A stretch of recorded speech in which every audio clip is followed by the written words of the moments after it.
Hello అండి, నేను doctor Kranthi, gynaecologist, obstetrician, laparoscopic surgeon. ఈరోజు నేను మీకు ఒక ప్రెగ్నెంట్ ఉమెన్ ఎక్సర్సైజ్ చేసుకోవచ్చా లేదా, చేసుకుంటే ఏ రకంగా ఎక్సర్సైజ్ చేసుకోవచ్చు, ఈ ఎక్సర్సైజ్ వల్ల బెనిఫిట్స్ ఏంది అనే టాపిక్ గురించి నేను మీతో డిస్కస్ చేస్తాను. ఈ ఎక్సర్సైజ్ అనేది ఎవరికి సేఫ్ అంటే ఏ ప్రెగ్నెంట్ లేడీ అయితే వాళ్ళ హెల్త్ కండిషన్ బాగుందో, వాళ్ళ ప్రెగ్నెన్సీ నార్మలో వాళ్ళు ఎక్సర్సైజ్ చేసుకోవచ్చు.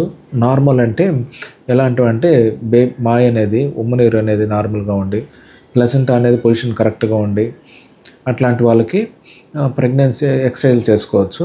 ప్లసెంటా కానీ గర్భసంచి ముఖద్వారం దగ్గర ఉంటే అట్లాంటి వాళ్ళు ఎక్సర్సైజ్ చేసుకోకూడదు. బెనిఫిట్స్ విషయానికి వస్తే, ఈ రెగ్యులర్ ఎక్సర్సైజ్ చేసుకోవడం వల్ల వాళ్ళకి, ప్రెగ్నెంట్ లేడీస్కి బ్యాక్ పెయిన్ తగ్గే అవకాశాలు ఉంటుంది, బాత్రూమ్ కూడా కాన్స్టిపేషన్ తగ్గే అవకాశాలు ఉంటుంది. ఫ్యూచర్లో అంటే ప్రెగ్నెన్సీ ప్రోగ్రెస్ అయ్యే కొద్దీ వాళ్ళకి గెస్టేషనల్ డయాబెటిక్ మెల్టస్ అంటే షుగర్ రాకుండా, పిఐహెచ్ అంటే బీపీ రాకుండా, ఫ్యూచర్లో సిజరైన్ ఆపరేషన్ చేసే ఛాన్స్ కూడా తగ్గుతుంది. దాంతోపాటు హెల్తీ వెయిట్ గెయిన్ అంటే మంచిగా వెయిట్ గెయిన్ అవుతారు. హెల్తీ వెయిట్ గెయిన్ అంటే ఏ రకంగా అంటే, కొంతమంది ఓవర్ ఒబేస్ అయిపోతారు కదా, అలా కాకుండా హెల్తీగా మనం వెయిట్ గెయిన్ కావచ్చు. ఇంకా బాడీ అనేది ఫిట్గా ఉంటుంది. ఈ ఎక్సర్సైజులు ఎలా చేయాలంటే, వారానికి అట్లీస్ట్ 150 మినిట్స్ చేయాలి. అంటే ఇంచుమించు రోజుకి ఒక 30 మినిట్స్ చేయాలి. ఈ ఎక్సర్సైజులు కూడా సివియర్ ఎక్సర్సైజ్ చేయకూడదు, అంటే ఎక్కువ చెమటలు పట్టిపోయి ఆయాసం వచ్చేంత వరకు చేయకూడదు. మోడరేట్ ఎక్సర్సైజ్ చేయాలి. ఈ మోడరేట్ ఎక్సర్సైజ్ అనేది ఎలా ఉండాలంటే, వాళ్ళ హార్ట్ రేట్ పెరగాలి, దాంతోపాటు చెమటలు లైట్గా పడేటట్టు ఉండాలి. ఫర్ ఎగ్జాంపుల్, రన్నింగ్ చేయకుండా బ్రిస్క్ వాక్ అంటే కొద్దిగా మరీ ఫాస్ట్గా కాకుండా కొద్దిగా మామూలుగా నడిచేదానికన్నా కొద్దిగా స్పీడ్గా నడవడం. అలానే కొత్తగా అసలుకి ప్రెగ్నెన్సీకి ముందు అసలుకి ఎక్సర్సైజ్లే అలవాటు లేని వాళ్ళకి స్టార్టింగ్ ఒకటేసారి రోజుకి ½ అవర్ కాకుండా కొద్దిగా రోజుకి ఒక 5 మినిట్స్ 10 మినిట్స్తో స్టార్ట్ చేసి గ్రాడ్యువల్గా ఎక్సర్సైజ్ అనేది ఇంక్రీజ్ చేసు ఎక్సర్సైజ్ టైం అనేది పెంచుకుంటూ రావాలి. ఎక్సర్సైజ్ చేసే ముందు కానీ, ఎక్సర్సైజ్ చేసేటప్పుడు కానీ, తర్వాత కానీ వాటర్ తాగండి.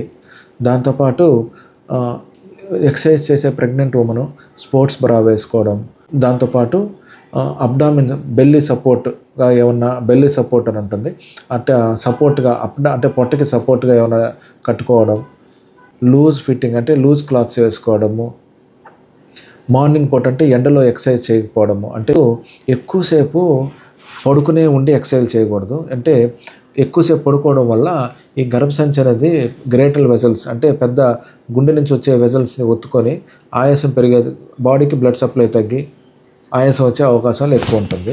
ఇప్పుడు ఎక్సర్సైజ్ విషయానికి వస్తే, ఏ ఎక్సర్సైజ్లు మనకు సేఫ్టీగా ఉన్న ఎక్సర్సైజ్ ఎలాంటివి అంటే, వాకింగ్ అంటే రెగ్యులర్గా వాకింగ్ చేయడము, స్విమ్మింగ్ అంటే ఈత కొట్టడము, స్టేషనరీ బైసైక్లింగ్ అంటే మీరు చూస్తుంటారు జిమ్లో ఉంటుంది కదా, అక్కడే ఉండి తొక్కుంటూ ఉంటాము, అలాంటి సైక్లింగ్.